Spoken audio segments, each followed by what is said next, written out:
সন্মিলিত সাহিত্য মঞ্চৰ আবৃত্তিৰ শিতান সন্মিলিত প্ৰতিধ্বনি। দিলীপ তাঁতীৰ পৰিকল্পনা আৰু ইৰানাথৰ পৰিচালনাৰে আজি আপোনালোকৰ মাজলৈ আগবঢ়াই দিছো মনৰ অনুভৱ। কবি ছায়াবালা বৰ্মন। আবৃত্তি আৰু অলংকৰণ প্ৰণৱ ৰঞ্জন শইকীয়া। ক'ত আছা?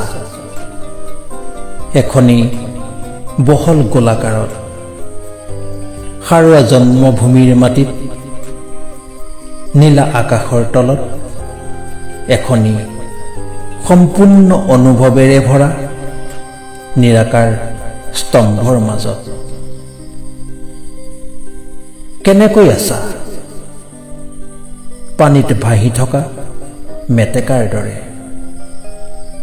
বায়ুৰ মাজেৰে মুক্ত মনে সাঁতুৰি মাছৰ দৰে পানীত ডুব গৈও পাৰ নোপোৱা পাৰ বিচাৰি বহল শূন্যতাৰ মাজেৰে মৰম স্নেহ শ্ৰদ্ধা ভক্তি আদান প্ৰদান কৰি ক'ত যাবা? প্ৰাণবায়ু উৰি গুচি গ'লে মাটিৰ দেহা মাটিতে পতিত হৈ মিলি থাকিম সাৰুৱা হৈ। একো চিনচাপ নোহোৱাকৈ নিঃশব্দ হৈ হেৰাই যাব চিৰদিনলৈ।